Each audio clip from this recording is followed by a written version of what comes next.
Hello, this is Aaron Saft on the MR Runningpains podcast.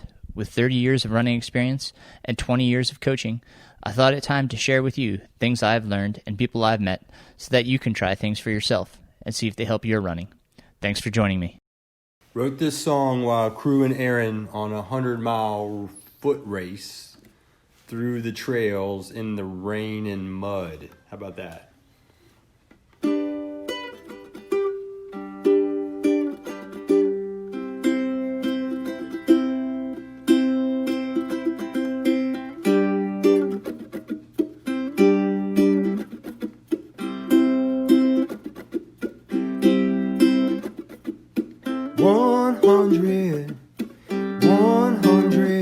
Miles to go.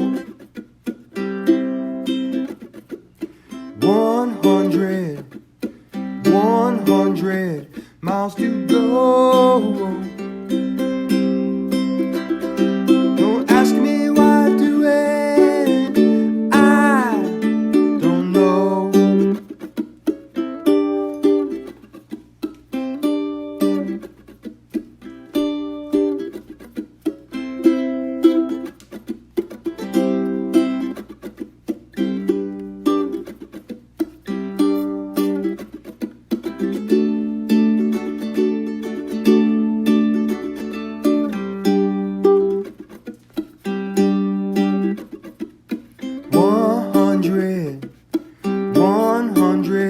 Miles by foot.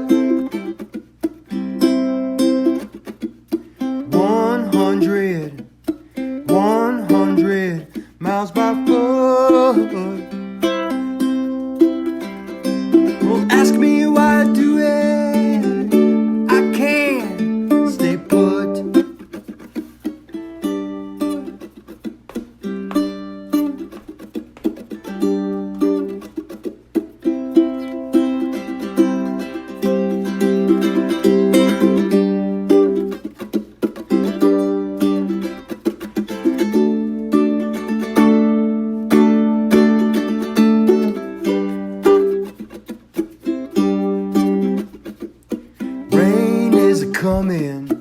Rain is a coming, can't give a fit.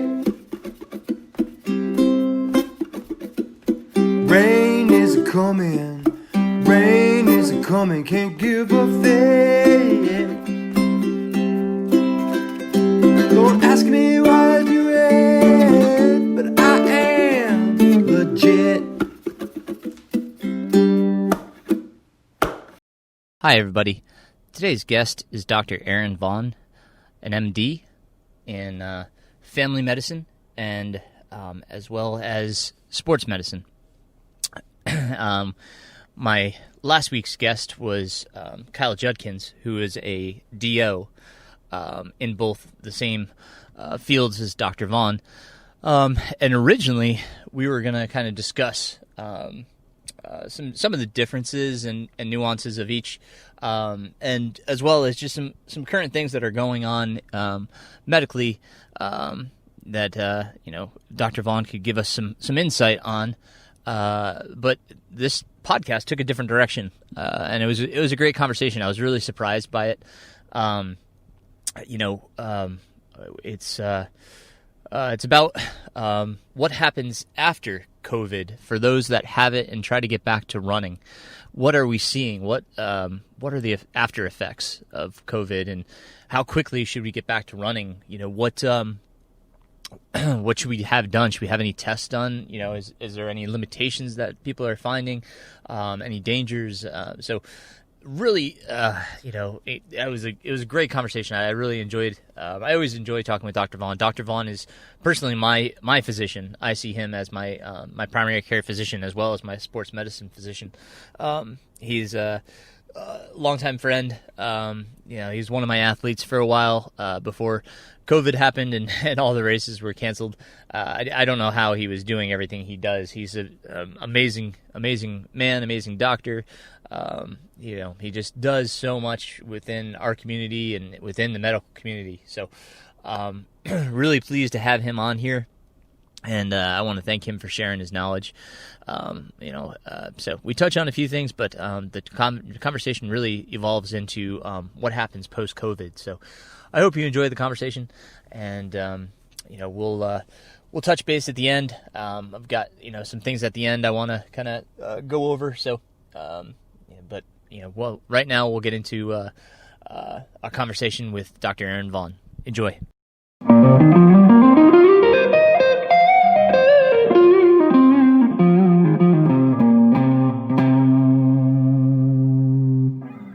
All right. Today I'm welcoming Dr. Aaron Vaughn, as I said in the intro. So, hello, Dr. Vaughn. How are you, sir? I'm doing great, sir. We got Aaron squared today. So that's right. A squared. Yeah. Aaron's yeah. Awesome. So Aaron comes today bringing the perspective of an MD.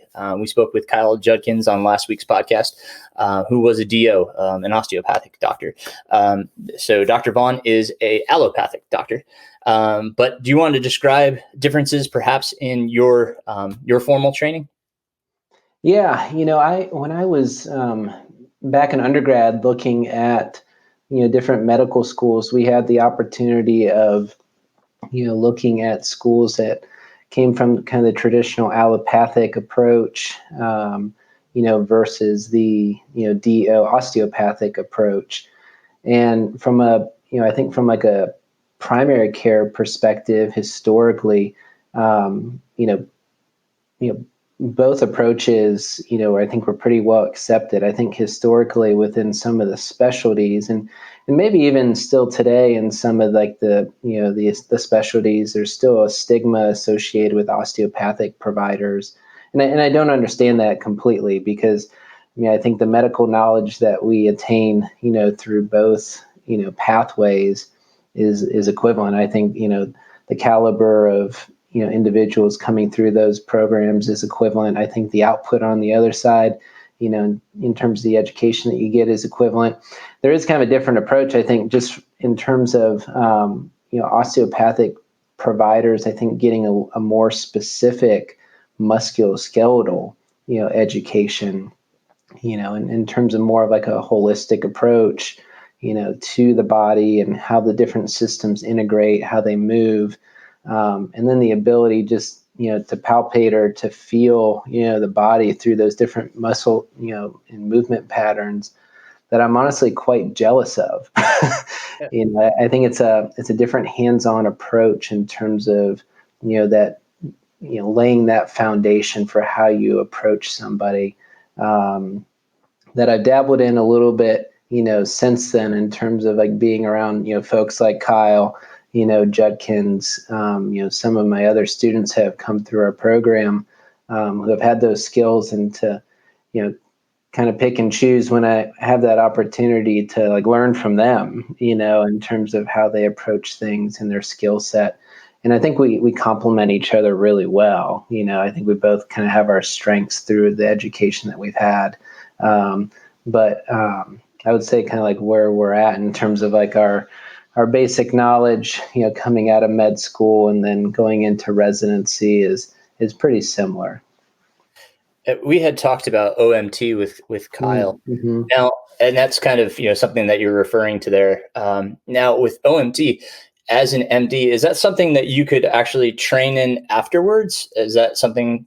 Yeah, we can, and I mean, from like a billing standpoint, which it's not all about that, in any way, it's all about like patient-centered, approaches on, therapies. But on a billing standpoint, like MDs can actually bill for that, if you attain that skill. It would be like, there's actually like specific fellowships, and programs, usually a 1 to 2 year program where you can go and, obtain that license, so to speak, and that skill set. There's certain things like cervical release techniques, and kind of traction, counter traction on muscle spasm that I will sometimes like employ in my practice, but I try not to do, things that I have not been trained in ever. And so I can, theoretically do it.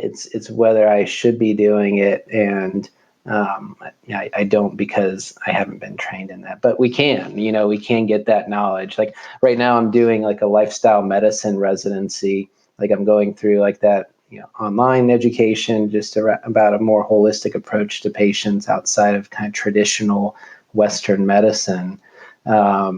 And within a year, I'll be able to, have some of those credentials, to have that knowledge under my belt. So it'd be something like that where you get extra training, within your scope of practice. Now, going back to your training, you started just like Kyle did as family medicine as your primary education, correct? And then you did your residency through family medicine, and then fellowship in sports medicine. Is that?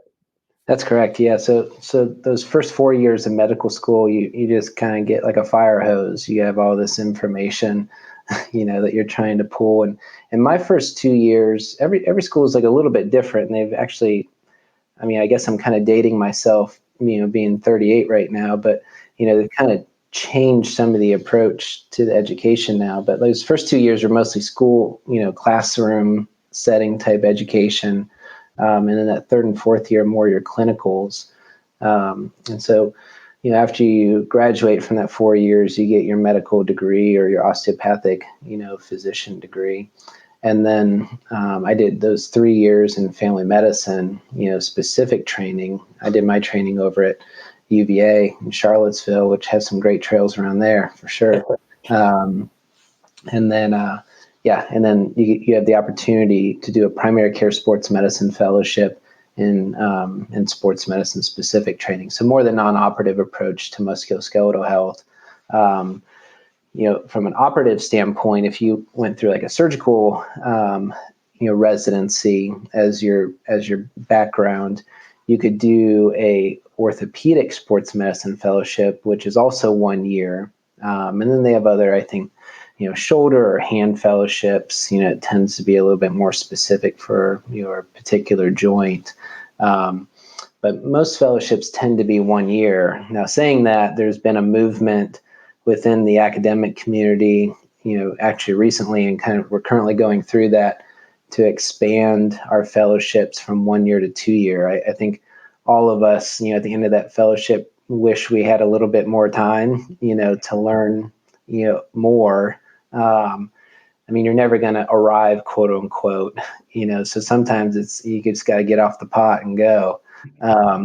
But I think there's like so much information coming out right now. There's such a broad scope of practice between like ultrasound medicine and research and exercise phys and, lactate thresholds and VO2 testing and, injections and regenerative therapy and, behavioral health. And there's so many, avenues you can go down, and how do you fit all that into, 10 and a half months worth of education time? You can't, you really can't. So it's like, when is it good enough? But, so there's a lot of movement there in terms of how training might change, to meet the needs of, patients when they're coming in the door. Do you feel like the continuing education helps supplement some of that stuff? Gives you a little bit more background and a little bit more training as to how to, involve those therapies. And I think it does for sure. Like I'm doing this lifestyle medicine, curriculum right now, and I think that'll really complement, the education I've had in the past. I'm right now in the time of Corona, we're doing all, virtual education. And so I've, done some specific training around, COVID specific, return to play and evaluation on that. I've taken some courses on ultrasound specifically around like smaller joints and things that, I've seen, but haven't seen a lot of because it's rare. I think you can certainly, fine tune some of your skills that you're interested in or where you need to. But it is hard. When you're, seeing patients 4 to 5 times a day or, 4 to 5 times a week, and teaching, to take the time that's needed to really, immerse yourself in the amount of information you probably want to. Like, there's not the time to do that. So, Right. so I think if you have the opportunity to expand it to a 2-year fellowship, even though it's challenging to, for me to like revamp a program, I think it's probably worth the effort, to do it up front rather than when you're 10 or 15 years down the road and, got kids or 6 chickens that you're trying to take care of and, fit it in then. Right. So you have an athletic background. Do you want to talk about that for a second? Like what was your growing up? What were you doing, and what do you do now? Yeah, I mean, I was a 3-sport athlete, back in high school, and football was kind of my primary sport of interest, but also, played basketball up through my junior year, and did track and field, was kind of middle distance, athlete, and then played college football for 2 years at Division III level and really enjoyed that. And then when I realized I wasn't going to be, NFL athlete, that probably was not my preferred choice, profession or like my God-given talent. I went more towards, the med school route. And I think in the midst of that, like what was accessible to me just in terms of time and activity was like getting out on trails and running, instead of like, putting on the pads and strapping it up on Saturdays. So I think like during residency, especially being around Charlottesville, where you have just a lot of the beauty of the mountains, kind of at your fingertips, I fell in love with, trail running, and have kind of, continued that since I've gotten to Asheville. And honestly, like, one of the primary draws outside of the job, was, being 5 minutes from a trail, no matter what direction you look. And I think those interests have, just blossomed since I've been here, finding new trails, exploring, running, exercising. I've, gotten into mountain biking, since I've been here. I never, did that before. So that's a new sport that, 3 years in and a couple broken ribs, I've learned the hard way how to ride. So, mostly, kind of alternating between, road and mountain rides and mostly running, is kind of my interest right now. So I've mentioned you on previous episodes, and to all the listeners, Dr. Vaughn is the one that helped me get to the line at Mont Blanc with no knee pain. So having your experience as an athlete, how does that help you in your practice in understanding your patients that are athletes like yourself? Yeah. When I was back in residency, we had so many things we were trying to learn. Managing people in the ICU on ventilation equipment to, teaching people, how to get up out of a chair without, hurting their back, from like a geriatric population. And one of the things that really resonated with me was just working with athletes. And my residency director at the time, gave me a nice reminder, on our way into work one day that we're all athletes, we're all trying to be active, just at different levels. So you treat and approach people in the same way. And it starts, I think, with listening and really understanding like where people's passions are, like where their goals are. And then I think timeline is the key, in terms of what you bring to the table in terms of urgency. And for some people, they might have goals that are like a year out. And then in other individuals, their competition might be like tonight. And so, the way that you approach that is, I think, based on, the level of competition or, participation that people are at, and matching that level of energy and intensity with what you provide in terms of intervention. But I really think of it as,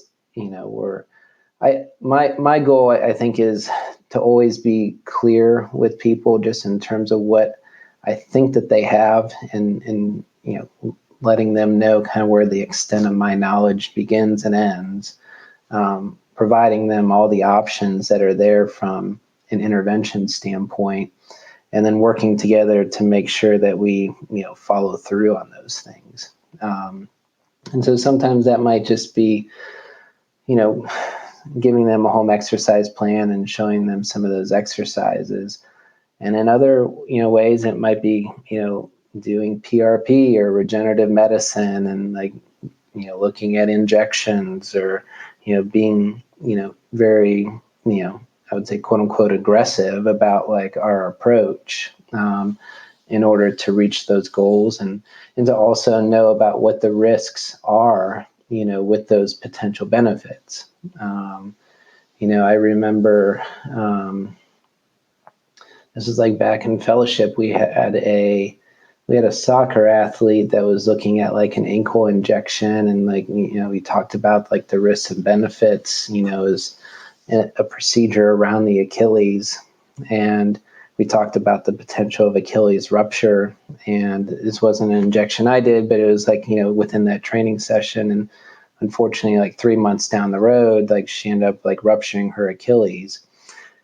She played and got through her competition and, accomplished the goal that she wanted to accomplish at the time. But in retrospect, you wonder, was that the best thing? Is that worth it? And I think as long as you're honest with people up front about that, about those potentials, and don't leave people hanging, you be there for them regardless of the outcome.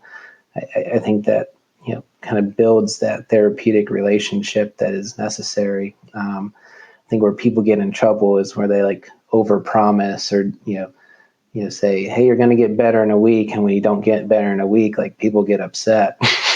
Right. They like to trust you. And, if you don't talk about the risks and then you have a complication, people get blindsided by that, because that wasn't in the cards when we talked about it. So, I think just being honest and giving people time, to, make sure that they're being heard is really important. You and I have had a really good working relationship as a doctor-patient. And, how can others look and seek and find someone that they feel they would be a good fit with? What are some suggestions you have? Yeah. Dr. Google can sometimes be helpful. But, a lot of people that find me, I would say, do so by talking to people that they trust. I oftentimes, especially if it's a new patient, I'll ask them how'd you hear about me? I mean, we've got outstanding providers in our community, that I work with, that I collaborate with, Kyle Judkins being one of those folks. But I can count, I don't have enough hands and fingers to count the number of people I consider to be close colleagues. And, the people that come in to see me, they're oh yeah, I know so-and-so, and they know so-and-so. And they said that you helped them through their process. And I trust their judgment. And so that's why I'm here. And I hear that, and that's very flattering to me. I talked to somebody yesterday who just recently moved from Richmond, Virginia. And she's just so you know, I had somebody that I worked with that interviewed in your program 4 years ago. And one, you didn't accept her to your program, but she couldn't, speak highly, highly enough of the experience that she had here. And that's very humbling to me, because at the end of the day, it's all about relationship and, and how you interact with people. It's not necessarily the output or the end point. It's what you do along the process. And you kind of forget about it sometimes when you're in the weeds, or you're working late at night, or you feel overworked or burned out. When you hear these stories, it makes you feel really good, because you've kind of are starting to accomplish things that you set out to. But I think like saying that, I mean, ask the people that are closest to you, or people that like understand you. Like, if you're like, a killer ultra distance trail runner, you probably don't want to ask like a badminton player, like, hey, who'd you go to for your like your eval? Like, I mean, it's just like apples and oranges. Like, that person probably wants to see somebody that's really great with like overhead athletes and like tennis athletes and badminton athletes. So I think that the people around us in our circles, is a really good first start. The way that Western medicine has kind of gone about, their approach to medicine is, I think, tends to be very specialized. And in some ways, I think that's good. And then in other ways, I think it's a little bit risky, because the more specialized you get, the less holistic you tend to get. Not necessarily all the time, but you kind of get to know your niche, and that's what you see. If you go see a hip specialist, I mean, like probably 80% to 90% of what that person sees is probably hips. Mm-hmm. So that's like what they're thinking about. But I would say that like within like the field of like primary care sports medicine, we have that primary care base behind us. And so we have kind of the whole, system approach, whether it be like, family medicine or internal medicine or physiatry or ER or peds, tend to have, that good comprehensive background. But then we have like that niche on top of that says, yeah, I can identify a meniscus tear, but I also like know like the surgical and non-surgical approaches to this, and when to send you on to somebody else, like if things are not getting better. So I think there does tend to be maybe a higher level familiarity, with those sports medicine specific type things within that field. And so, so most communities now, and we're kind of getting to a saturation point within the specialty, where a lot of communities have multiple primary care sports medicine folks. I mean, within Asheville, I mean, what are we at now? Like 110,000 people or 120,000, relatively smallish size city. I mean, we have 10 to 15 primary care sports medicine providers within an hour, of us. That's a lot. Yeah. So you have a lot of options, and I think that's a good first start. Is looking for somebody within that specialty, in terms of looking for, maybe some higher level information. Cool. If you don't mind me switching topics, something that you had said earlier kind of threw a light bulb on. You had talked about COVID. Mm-hmm. I have not heard a lot, and perhaps you have, of post-COVID. What is or are some of the effects that people are feeling in returning to their athletic endeavors? I've had one athlete that had COVID, and heart rate seems to be elevated and seems to spike at random times, and it's really difficult to bring that heart rate back down. I've also heard of other athletes, and you can confirm if this has anything to do with it, is respiratory problems. What are some of the things that we're hearing and seeing with return to athletics from COVID?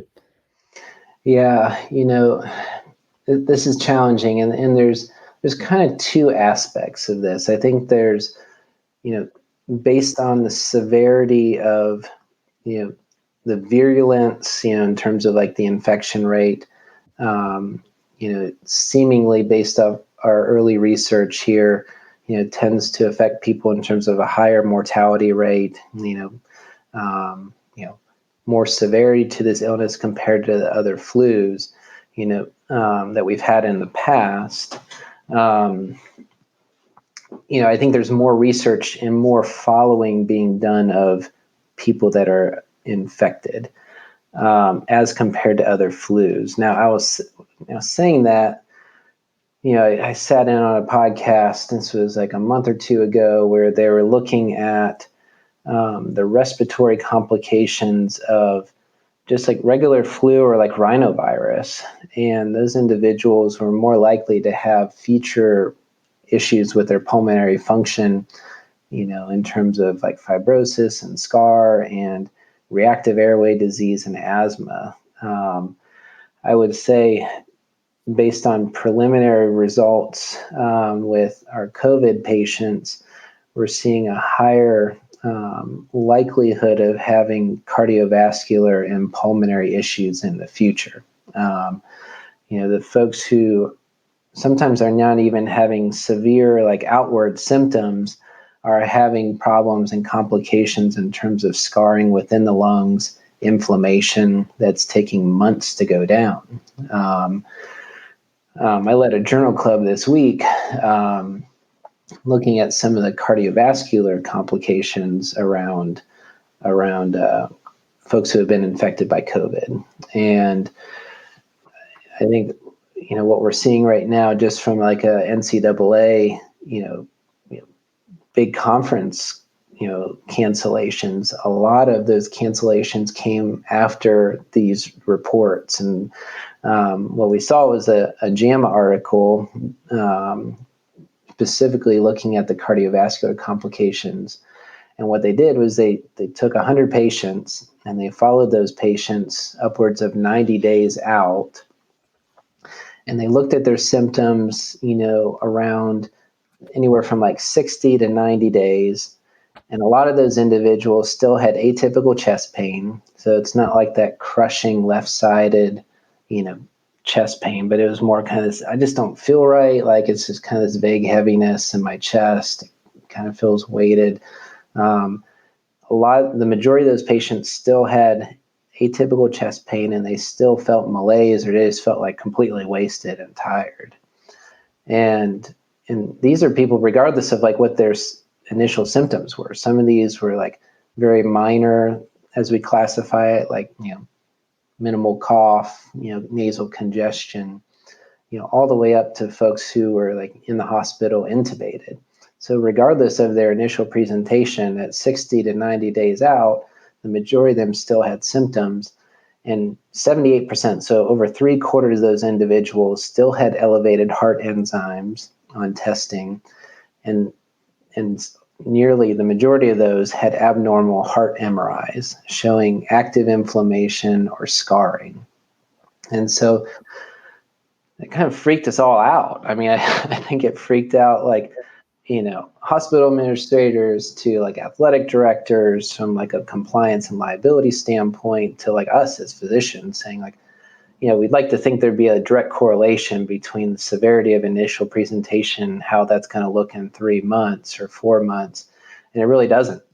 So, and then what does that mean? If you've got myocarditis or inflammation of your heart, we know there's poor outcomes associated with that. There's heart arrhythmias, there's abnormal heart rates, there's increased risk of sudden cardiac death, there's future risk of potentially having other heart-related issues that can shorten lifespans and quality of life.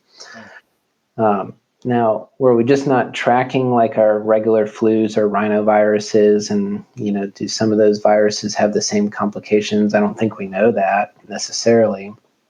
And if we checked at 92 days, if we checked at 95 days, would everything go away? I think we also don't know that either.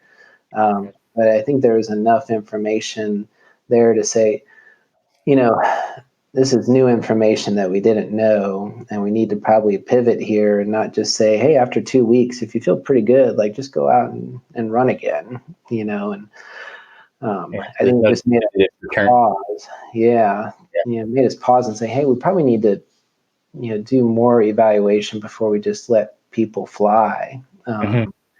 Just to make sure our recommendations are not putting them at risk, maybe not acutely, but in the long term. What do you think are some things that they could be screened for that would help them determine if they were able to return to athletic activity? Yeah, I mean, I think, being honest with yourself just about symptoms is really important. Sure. So I saw a wrestler yesterday, and, he had COVID about 6 weeks prior, and, he felt great, so I think that's one reassuring sign, at least, hoping that he's as honest with me as possible. But I think, being asymptomatic is important. then I think there is some value in getting, some pulmonary tests, especially for, our longer distance athletes, in terms of, even if we don't have, baseline tests, I think it'd be helpful, to have that information. And if they are having symptoms, I think that would be helpful just to see how people are functioning. And then from like a cardiac standpoint here, that's where the debate is. So like, does every single person that has COVID, what are we at, like over 5 million now in the country? Does every single person get a cardiac MRI at, a 2 to 3 grand pop? Like, it's not going to happen. It's not practical. So one of the things, and I talked to one of the cardiologists today over at Asheville Cardiology, and, their recommendation, was, people should have some type of screening. And I think an EKG is reasonable, looking for any type of heart arrhythmia, or you can look at those rhythms and assess kind of, function of the heart, or like, how large the heart is. So I think that would be reasonable and relatively cost effective. One of the things they also looked at in that study, that I think definitely requires more, research into, is there's a lab called a troponin, which is a heart enzyme. And typically when folks have like acute heart attacks, or muscle inflammation of the heart, that enzyme that's circulating the blood is high. And what they saw in at least the study was that there is a pretty direct correlation between that lab being elevated in folks that had active inflammation or scar in the heart. So can you extrapolate that and say, well, if I screen this person and they don't have this enzyme, is their risk lower of actually having this inflammation? And can I say, to the best of my ability, this person's probably safe to return? I think that's a potential cost-effective and, accessible way of at least helping determine that risk of going back. So that's kind of how I've approached it, is asking patients, like, how do you feel? If you're having pulmonary issues, I think it's reasonable, to look at the function of the lungs. And if you're having any type of cardiovascular issue, heart rate abnormalities, exertional, exercise intolerance, it's probably a good idea to, screen with some blood work and maybe an EKG before letting people go back. Okay. If you don't mind sticking to this topic for a second, I think Dr. Phil Nye, the science guy, with a statement which I had heard previously, and it goes to that, that 6 feet rule. But when we're cycling or running at a higher velocity, and anything that we project out, it's going to have that kind of jet stream, if you will, kind of that pullback.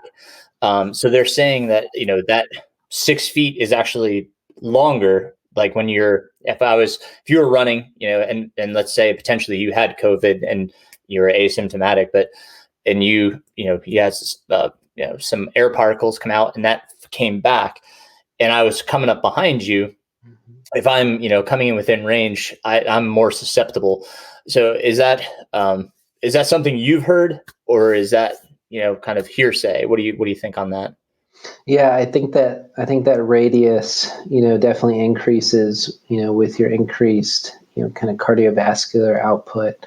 I've been kind of telling, the folks that, I run with, like in small groups, less than 10, it's typically just myself and my partner running, but like, it's, we're probably looking at like 10 to 15 feet, probably double, what, we're recommending just for like daily, interactions, walking around. To my knowledge, they haven't like done that study. I think a lot of us have seen like the sneezing study, like, covering your mouth with your hand versus a mask versus, full go without anything. And I think that's where some of that like 6 foot data came from. And then also like our airline industry as well. I think like that's, some of that research has kind of, affected some of our recommendations there. But from an active population, I would really, tend to double that, 10 to 12, which is it's really hard to do. Especially in like, heavily dense parks that, I mean, it's everybody wants to get outside. Yeah. But, you go to your community park and it's packed full of people. Yeah. So, I mean, I guess, kind of the recommendation there is to kind of choose what time you go. For instance, don't go at the peak times.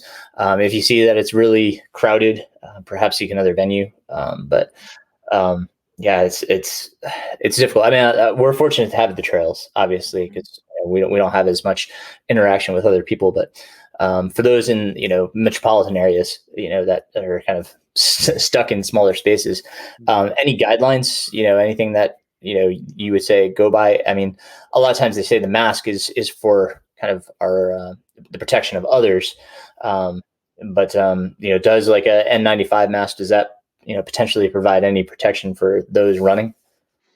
Yeah, I mean, I think to your point, like all masks are not created equal. Our N95s tend to be, better than the cloth masks, and the majority of folks. I mean, I think outside of like our medical providers, have a tough time getting and acquiring like those N95s, and so I think it would be a benefit, if people could get the highest quality of masks that they could. I think also like we've been looking at like eye protection. There's been multiple studies looking at how the coronavirus infects people, and there's certainly accounts of that occurring like through like the eyes and like that mucosal membrane. And so now at work, like we're always wearing face guards, face guards or glasses. And so I think if we're going to be in a dense area, it's probably a good idea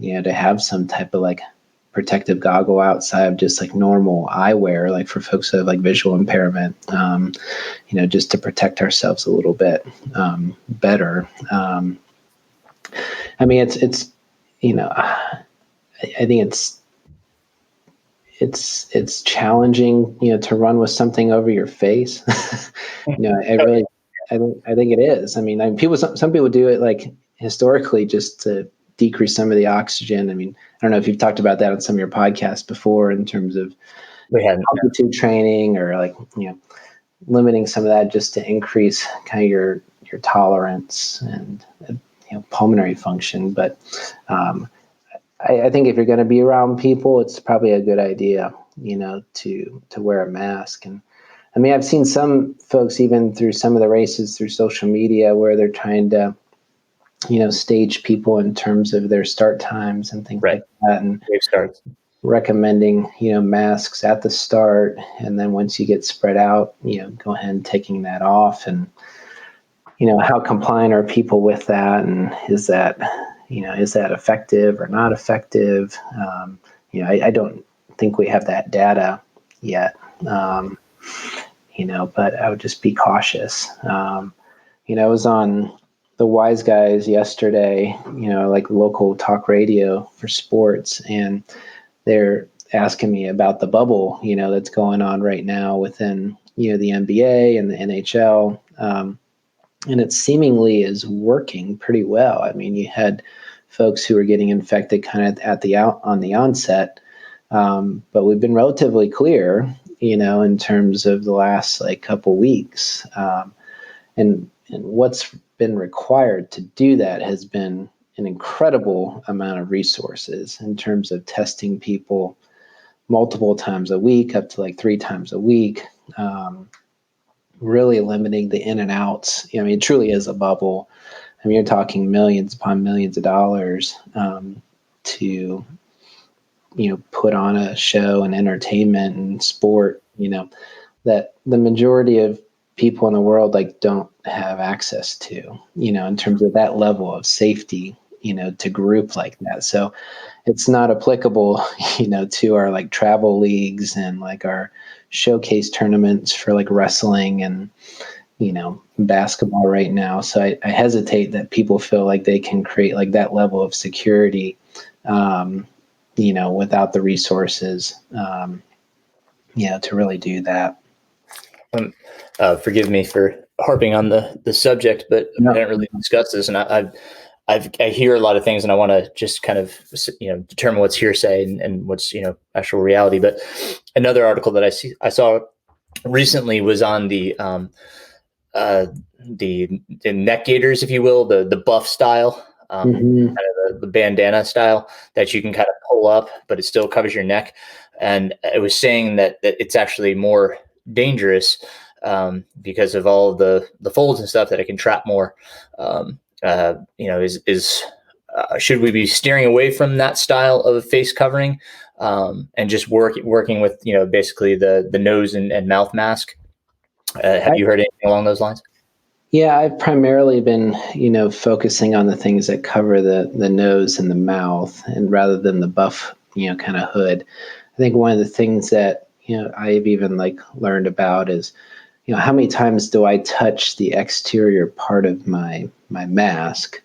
And then if I adjust it, up back over my mouth, or if I take my mask off to drink a cup of coffee, and put it right back on, every time I remove that, I should be washing my hands, and putting it back over my face. So does a buff, increase that, where all that stuff is kind of sitting, on the exterior part of my protection or my mask, and then I'm readjusting, and we know that the coronavirus sits it doesn't just disappear right away. I mean, I think anything that that doesn't fit as well, or that you're manipulating more, probably increases your risk, to self-infect. So I would be cautious with those. I think something is better than probably nothing. Right. But I would probably gear more towards the ones that we're a little bit more familiar with in terms of our standardized face coverings or N95s. Those are just so accessible to the runners, and it's just common to have those, especially when we go to races, because they can be used in so many multiple ways. But I just want to limit everybody's exposure. It's I think I saw that in Outdoor Magazine. I think they had one of their online weekly newsletters that had an article about that. I'll see if I can find that again. I'm going to make note about that. You had also, just so I remember, you had referred to the JAMA article. And for those that don't know, is that the Journal of American Medical Association? What's JAMA stand for? Yeah. That is the, I should just make sure I'm, saying this correctly, but yes, the Journal of American Medical Association.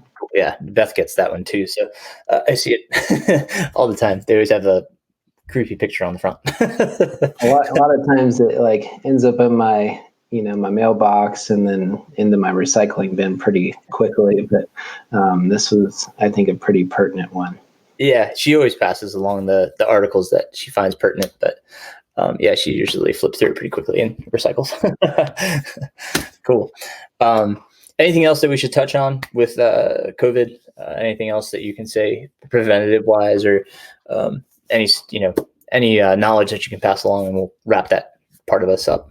Yeah, I think one of the things that's kind of come onto the scene is, our accessibility to, to testing, and then, what type of testing may be best in terms of, truly ruling in or ruling out the disease. And right now we're still not doing a lot of work with antibody testing, just because we don't know, if you've had it, can you get it again? Does it create immunity? Doesn't it?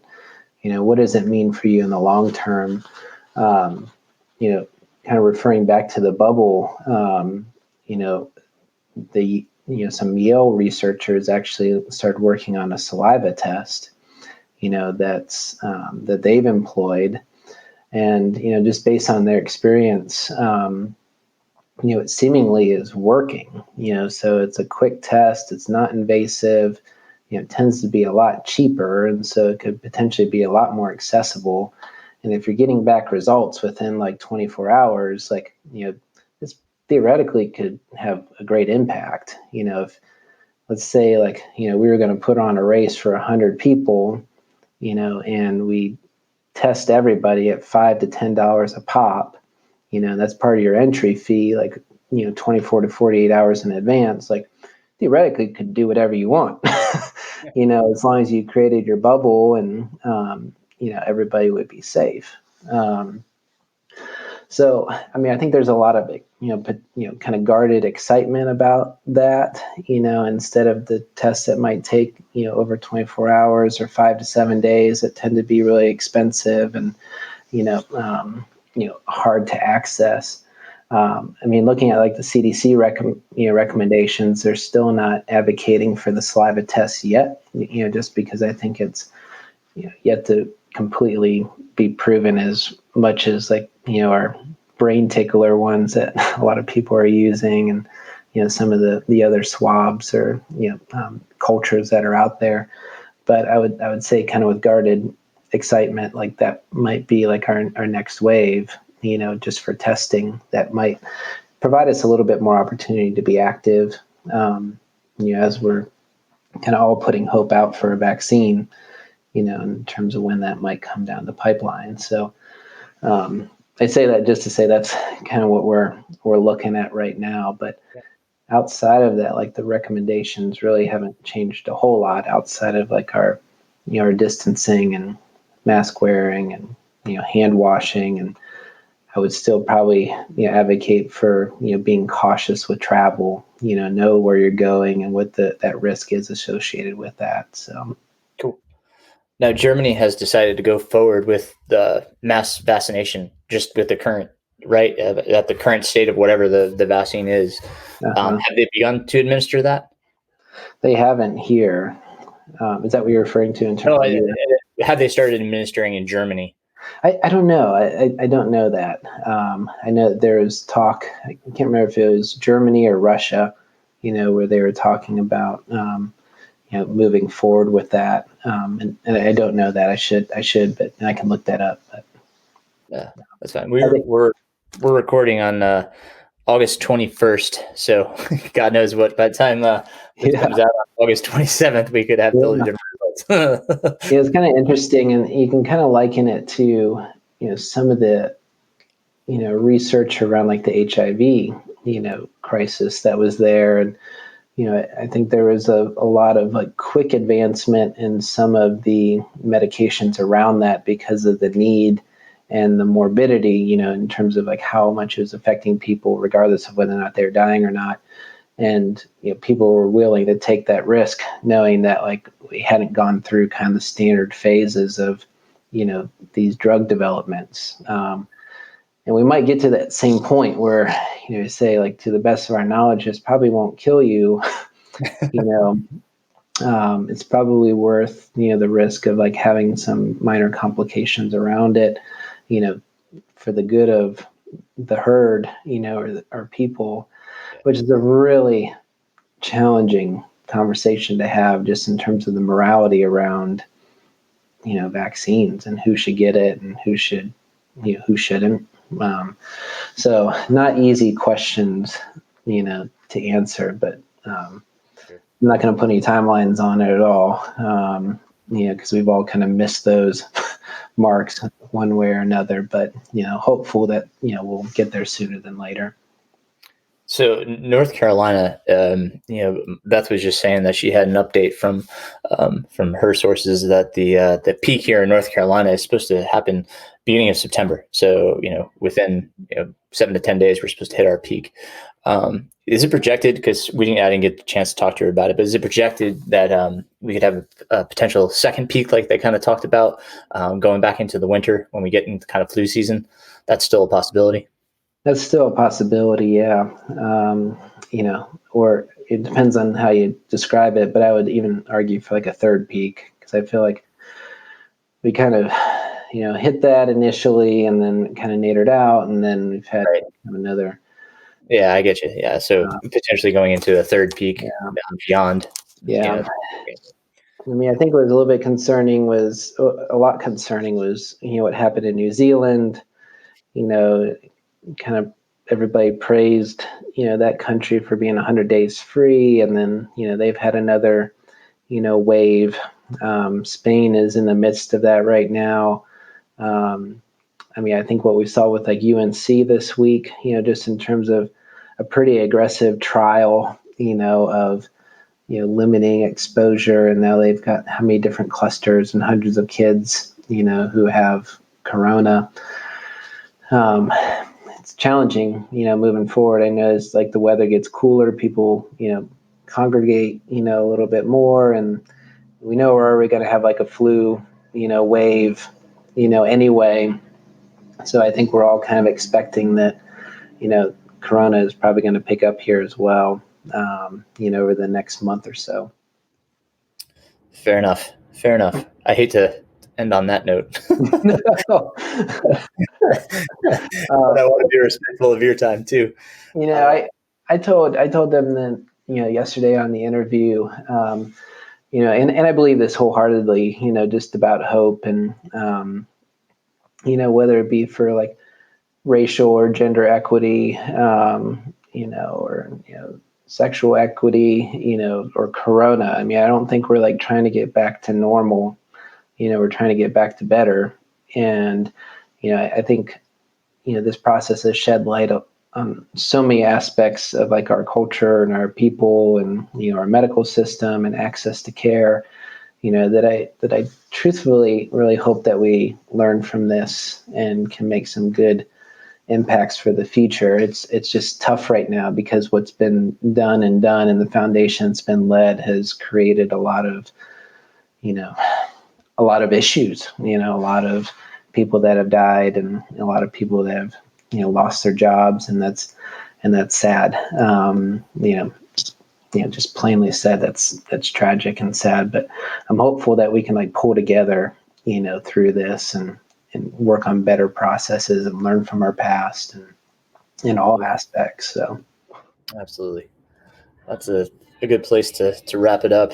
I do appreciate your time and for going down that avenue with me. It was totally unexpected, but I appreciate your insight on that. And we'll have to have another chat because we have a lot of a lot of questions we had that we didn't get a chance to talk about. But plyometrics. We need to hit plyometrics. And yes, let's do a whole lot of other things. Yeah. Well, Dr. Vaughn, once again, thank you for your time and for all your knowledge. Yep, I appreciate you having me on, and it's always fun to circle back with you. Thanks, buddy. All right.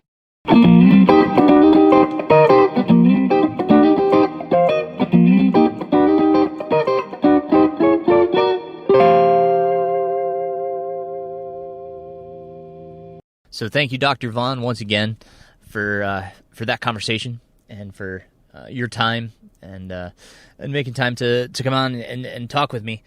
On other notes, I want to just express my gratitude to all those that have left comments for the podcast, have subscribed. If you haven't done so, please go ahead and do so.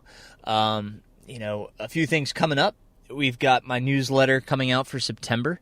So if you would jump on over to mrrunningpains.com and subscribe to the newsletter, that would be fantastic. The other really immediate thing is this Saturday, which is August 29th, we are having our trail work day. So if you're in Western North Carolina, you can see on my MR Running Pains coaching Facebook page events, there is a trail work day this Saturday at 8 a.m. at Turkey Pen Trailhead. We'll be hiking into the Wagon Wheel Gap Trail and doing some much needed work. That trail has not been touched in a number of years, and it's high time that somebody gets in there. So we're going to get in there and get to work. So if you're free, love to have you out. I'm going to run beforehand. So, if you're worried about getting your run in, just get out there early. Great place to run, really beautiful forest, lots of creek crossings and stuff. So if it's warm, it's a great place to go run. So hopefully you can come out Saturday. Stay tuned for other work days that are coming out throughout the fall. We have a number of trails to work on throughout Western North Carolina, so stay tuned for that. And I appreciate all those that can come out this Saturday. Thank you. Other things that are going on, my coaching services. I've got a few athletes that will be kind of wrapping up their training cycle and taking a break. For a while, they're getting through their goal events and want to take a break. So I will have some spots open. So if you're looking to get going and want to know what you should do for 2021, great time to reach out. We can start building that aerobic base, kind of get through a few phases, and then recycle you back into some easy aerobic miles again before we build you up for your goal event. So good time to reach out, even if you just want to hold a spot. I do have some people that are holding spots for the future. So reach out if you would, runningpains@gmail.com. And let's see what else is coming up. I've got my rotten egg event at my house. Rotten egg, it's on the trails at my house, which I'm not completely finished with, so I don't have an accurate measurement on. But the way a rotten egg race works is you send in a seed time, and it's kind of by invitation. So if you're interested in checking out the event, just email me, and I'll put you on the list of people that want to get involved, and I'll send out acceptance letters. But anyhow, what I do is I have you do a mile time trial just to kind of see where you're at, and that will place you in a heat based on others that have your similar ability for seed time. And then each heat will run the loop, and then the last person that comes in each heat is out. They are the rotten egg. So then we'll continue to run heats until there's 2 people left in each heat, and we run one more loop, and the winner is the winner of the rotten egg races. So that's coming up my birthday weekend, October 17th. Going to be a fun event. So again, if you're interested, email me. It's a pretty tough trail, a lot of up and down, some switchbacks and stuff like that. So, but it's going to be pretty fun. The lap should be somewhere between, I would say, a kilometer and a mile, depending on how I lay things out. So, and there'll probably be about 10 people in each heat. So figure on 9 heats to get to the winner of each heat. So I hope it sounds fun, something different, and anyhow, that's going to be for October. Excited about that. And I just saw that the Naturalist, which is even further west towards Franklin, North Carolina, they are hosting their Naturalist races, both the 25K and the 50K, virtually. You have a certain time frame to do it, but they are donating their proceeds to those that help maintain the Bartram Trail out there, which is really cool. So if you haven't seen that race, it goes out to Waya Bald, which is a beautiful area. The 25K is point to point, and I believe the 50K is an out and back. So double check that, but it's on Ultra Sign Up. You can check it out. Guys at Outdoor 76 do a great job. So just want to get that out there. As well as the shut-in is now virtual. They have their window as to when you can run the shut-in to get credit for running it. But yeah, shut-in has gone virtual as well, and that is on Ultra Sign Up as well. So some cool races out here in Western North Carolina going on. I'll try to keep you posted as I hear more. I haven't heard what's going on with Brandon Thrower's Tenalaw Ventures races. I need to follow up and see. So next time I'll try to have an update on those. Hopefully there's something going on with the Looking Glass 50 miler. It's an awesome course. So I'll keep you posted on anything that's happening here. If you guys hear anything, want to send me an update, that's fantastic. And really, thank you guys for being a part and listening. Thank you for your time.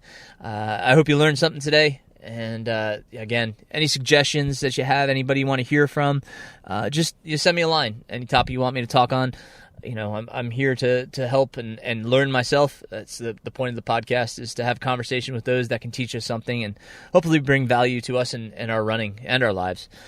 So once again, take care, love to all, and we'll talk to you next week.